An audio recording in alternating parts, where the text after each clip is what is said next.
कैसे हैं सब लोग। पेज नंबर 25 डिस्कस करते हैं। मेरे नोट्स मेरे यूट्यूब चैनल पे गिवन है, वहाँ से आप पीडीएफ कॉपी डाउनलोड कर सकते हैं और अपने साथ में नोट्स का प्रिंट आउट लेकर के बैठें। इस पेज में 2-3 टॉपिक्स गिवन है। Theorem of conservation of angular momentum, parallel axis theorem, perpendicular axis theorem, moment of inertia कैसे कैलकुलेट करते हैं उसका एक बेसिक स्टेप, एक मेथडोलॉजी। और उसके बाद में ग्रेविटेशन चैप्टर का स्टार्ट हो रहा है, Newton's universal law of gravitation और शेल थ्योरम। ये 2 टॉपिक डिस्कस करेंगे। ग्रेविटेशन एक्सीलरेशन के बारे में भी बात करेंगे। तो चलिए डिस्कस करना स्टार्ट करें। सबसे पहला टॉपिक है theorem of conservation of angular momentum. तो इसमें हम बेसिकली एक एंटिटी डिड्यूस करने जा रहे हैं जो है dj upon dt is equal to tau, यानी कि rate of change of angular momentum is equal to torque. और आप ध्यान करें कि ये बिल्कुल वैसा ही है जो कि न्यूटन सेकंड लॉ है। न्यूटन सेकंड लॉ कहता था कि F is equal to dp upon dt या dp upon dt is equal to F। Rate of change of momentum, linear momentum is equal to F। तो जैसे वहाँ पे rate of change of linear momentum, rate of change of linear momentum से क्या मतलब है, change in momentum निकाल लिया सबसे पहले dp और फिर उसका रेट निकाल लिया अपॉन dt। तो dp upon dt is equal to F ये होता था। तो यहाँ पे वही चीज़ एंगुलर मोमेंटम के लिए है, rate of change of angular momentum is equal to torque. तो रेट ऑफ चेंज, पहले तो चेंज ऑफ एंगुलर मोमेंटम यानी कि dj, where j is angular momentum, j से एंगुलर मोमेंटम को डिनोट किया है। तो dj is change in angular momentum और इसका रेट निकालने के लिए अपॉन dt। तो dj upon dt and it will be equal to torque. जैसे वहाँ पे फोर्स का होता था, यहाँ पे टॉर्क का होता है। तो इसको डिड्यूस करना है। तो we start with the expression j equal to I omega. j equal to I omega तो होता ही है, j equal to I omega. j क्या है, j एंगुलर मोमेंटम है, i क्या है, i मोमेंट ऑफ इनर्शिया है, ओमेगा क्या है, ओमेगा एंगुलर वेलोसिटी होती है। जैसे f इक्वल टू ma होता है तो ये f इक्वल टू ma नहीं, p इक्वल टू mv। तो p की जगह पे j है और m की जगह पे i है और v की जगह पे ओमेगा है। तो इसी से आगे बढ़ेंगे। तो j equal to I omega लिख लिया सबसे पहले। अब इसको बोथ द साइड्स डिफ्रेंशिएट कर दो विद रिस्पेक्ट टू t। तो on LHS you get dj upon dt and on RHS ddt of I omega. अब इसमें जो कांस्टेंट वैल्यूज हैं उन पे डिफरेंशियल का कोई इफेक्ट नहीं होगा, उनको बाहर रख लो। तो i रिमेन्स कांस्टेंट, i को बाहर रख लिया तो it becomes i into D omega upon D T and this D omega upon D T becomes alpha. D omega upon D T यानी कि D omega change in angular velocity upon D T is angular acceleration. तो angular acceleration is written by alpha. तो I alpha बन गया and I alpha is tau, I alpha is tau. ये तो बिल्कुल f equal to M ए के जैसा ही है, f equal to M A और f की जगह पे टो, m की जगह पे i और a की जगह पे एल्फा। तो i इंटू एल्फा, जैसे m इंटू a f होता है उसी तरीके से i इंटू एल्फा टो होता है। m इंटू a, m की जगह पे i, a की जगह पे एल्फा एम ए और इससे मिलता है f, तो यहाँ पे मिलेगा टो। तो you get an expression dj upon dt is equal to tau. Parallel axis theorem समझते हैं। पैरेलल एक्सिस थ्योरम हमें मोमेंट ऑफ इनर्शिया कैलकुलेट करने में मदद करती है। और कब, किस केस में मोमेंट ऑफ इनर्शिया इससे हम कैलकुलेट करते हैं, जब हमें किसी सेंटर ऑफ मास से पास होते हुए एक्सिस ऑफ रोटेशन के अबाउट मोमेंट ऑफ इनर्शिया पता हो और उस एक्सिस ऑफ रोटेशन के पैरेलल कोई दूसरा एक्सिस ऑफ रोटेशन हो, उस एक्सिस ऑफ रोटेशन के अबाउट आप मोमेंट ऑफ इनर्शिया अगर कैलकुलेट करना चाहेंगे तब आप पैरेलल एक्सिस थ्योरम से इसको कैलकुलेट कर सकते हैं। तो पैरेलल एक्सिस थ्योरम किस केस में लगेगा, सबसे पहले तो नाम से समझ में आ रहा है कि जब दो एक्सिस की बात हो रही है and both these axis are parallel to each other, और इन दोनों में से एक है जो सेंटर ऑफ मास से पास हो रहा है, सेंटर ऑफ मास से पास होता हुआ एक्सिस ऑफ रोटेशन है। इस एक्सिस ऑफ रोटेशन के अबाउट मोमेंट ऑफ इनर्शिया तो आपको पता होना चाहिए and let we denote it by ICM, इसको ICM से डिनोट कर दिया। और आप कैलकुलेट करना चाहते हो दूसरे एक्सिस के अबाउट मोमेंट ऑफ इनर्शिया, और वो एक्सिस और ये जो सेंटर ऑफ मास से पास होने वाला एक्सिस है, ये दोनों आपस में पैरेलल हैं और इन दोनों के बीच का डिस्टेंस है a। तो आपको सिर्फ इतना करना है कि सेंटर ऑफ मास से पास होने वाले एक्सिस ऑफ रोटेशन के अबाउट जो मोमेंट ऑफ इनर्शिया था ICM, उसमें केवल एक टर्म ऐड कर देनी है ma², और ये जो समेशन आ गया ICM plus ma², this is moment of inertia about that new axis of rotation. तो आपने सिर्फ एक चीज की है, एक टर्म ऐड की है ma², where m is total mass, a is perpendicular distance between the two axis. कौन कौन सा? एक तो सेंटर ऑफ मास से पास होने वाला एक्सिस और एक दूसरा उसके पैरेलल एक्सिस जिसके अबाउट आप कैलकुलेट करना चाहते थे। तो you get new moment of inertia या moment of inertia about new axis, I is equal to ICM plus ma²। This is parallel axis theorem. एक दूसरी तरह की थ्योरम भी होती है इसी के जैसी, parallel axis theorem, perpendicular axis theorem. तो परपेंडिकुलर एक्सिस थ्योरम में नाम से समझ में आ रहा है कि इसमें दो एक्सिस की बात करते हैं जो आपस में परपेंडिकुलर हो। तो मान लेते हैं कि एक कोई बॉडी का x एक्सिस के अबाउट मोमेंट ऑफ इनर्शिया हमें पता है, y एक्सिस के अबाउट मोमेंट ऑफ इनर्शिया हमें पता है, और z एक्सिस के अबाउट हम कैलकुलेट करना चाहते हैं। तो z एक्सिस के अबाउट जो इसका मोमेंट ऑफ इनर्शिया होगा वो Ix और Iy के समेशन के बराबर होगा। ये Ix और Iy एक प्लेन में थे और Iz इनका परपेंडिकुलर वाला प्लेन था, और Ix के अबाउट जितना होगा उतना ही Iy के अबाउट भी होगा। ठीक है, Ix के अबाउट मोमेंट ऑफ इनर्शिया जितना होगा उतना ही Iy के अबाउट भी होगा, क्योंकि ये दोनों एक ही प्लेन में हैं। और इन दोनों का समेशन जो इस प्लेन से परपेंडिकुलरली एक एक्सिस ऑफ रोटेशन है z एक्सिस, उसके अबाउट मोमेंट ऑफ इनर्शिया इन दोनों के समेशन के बराबर होगा। तो Iz is equal to Ix plus Iy। ये ध्यान रख लें कि Ix यानी x एक्सिस के अबाउट मोमेंट ऑफ इनर्शिया कम रहता है, y एक्सिस के अबाउट भी मोमेंट ऑफ इनर्शिया कम रहता है, और z एक्सिस के अबाउट सबसे ज़्यादा रहता है, z एक्सिस के अबाउट। तो इसमें एक ये कन्फ्यूज़न नहीं करना है हमें कि Iz is equal to Ix plus Iy है तो Ix equal to Iy plus Iz हो सकता है। ऐसा नहीं है कि कोई भी दो एक्सिस ऑफ रोटेशन के अबाउट मोमेंट ऑफ इनर्शिया का समेशन तीसरे के बराबर होता है, नहीं, ऐसे नहीं है। जो उसके प्लेन में है उन दोनों एक्सिस ऑफ रोटेशन, और आपस में परपेंडिकुलर तो है ही वो, तो जो उसके प्लेन में है, प्लेन में लाई करते हैं एक्सिस ऑफ रोटेशन, उनके अबाउट मोमेंट ऑफ इनर्शिया का समेशन इक्वल टू होगा परपेंडिकुलर वाले के अबाउट। परपेंडिकुलर वाले एक्सिस ऑफ रोटेशन के अबाउट सबसे ज़्यादा होता है मोमेंट ऑफ इनर्शिया, क्योंकि पार्टिकल उससे सबसे ज़्यादा डिस्टेंस पे रहते हैं।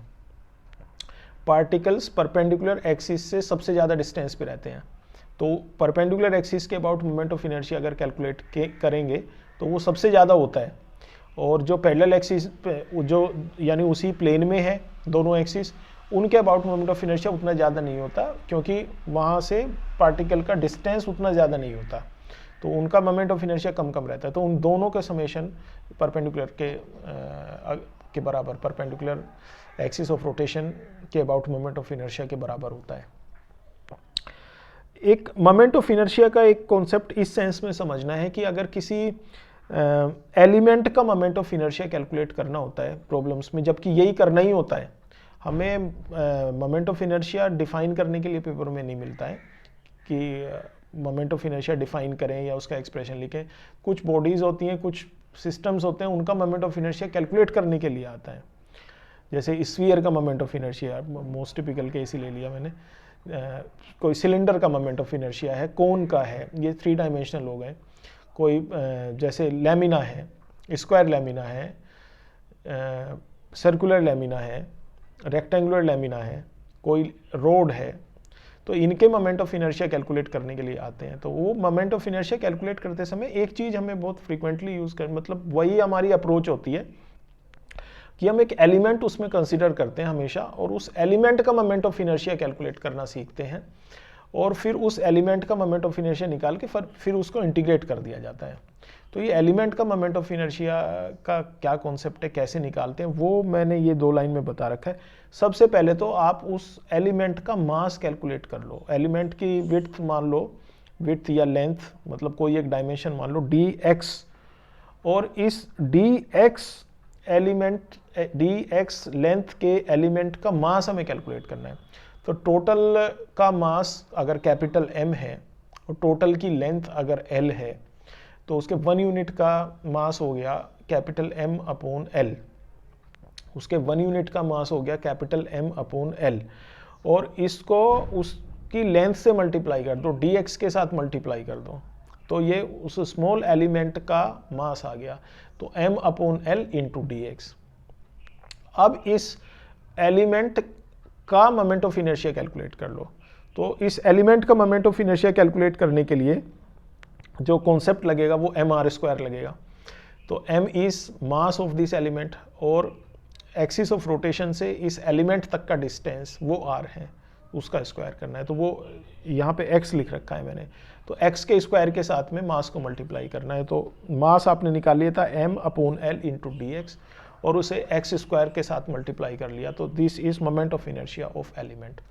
अब जहाँ से जहाँ तक का भी जिस बॉडी का भी मोमेंट ऑफ इनर्शिया निकालना है उसमें lower limit upper limit put करके इंटीग्रेशन कर देंगे और आपको टोटल मोमेंट ऑफ इनर्शिया निकल जाएगा बॉडी का। ये अप्रोच यूज करनी होती है।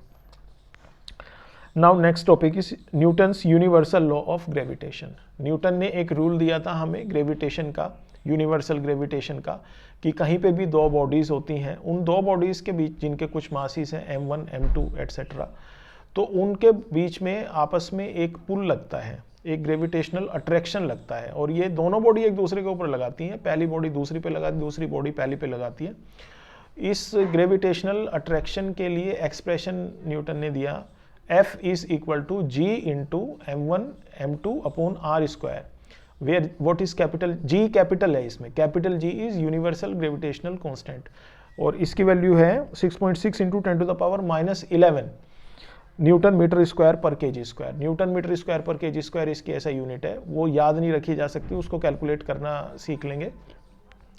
Expression F is equal to G m1 m2 upon r square को G के लिए सोल्व कर लो, तो G is equal to G को एक तरफ रख के बाकी इस तरफ जितनी भी फिजिकल क्वांटिटीज़ हैं उन्हें दूसरे साइड आप ले जाओ, तो क्रॉस मल्टीप्लिकेशन वगैरह करके, तो आपको G के लिए एक्सप्रेशन मिल गया G is equal to F into R square upon m1 m2, यानी कि G r square upon m का स्क्वायर। तो इसमें F r square upon m square, तो F की वैल्यू ऐसा यूनिट न्यूटन, r स्क्वायर यानी मीटर स्क्वायर अपॉन में मास का स्क्वायर यानी कि kg का स्क्वायर, तो ये आपको G की ऐसा यूनिट मिल गई। तो इसकी वैल्यू होती बहुत कम है, क्योंकि दो ऑब्जेक्ट के छोटे छोटे मासिस हों, अगर 1 kg के दो मासिस हैं, इनके बीच में डिस्टेंस 1 मीटर है, तो इसके बीच में लगने वाली फोर्स कितना होगी, बहुत कम होगी, तो 10⁻11 ऑर्डर की होती है, तो इसका ऑर्डर 10⁻11 कम है। And this law is almost similar to Coulomb's law.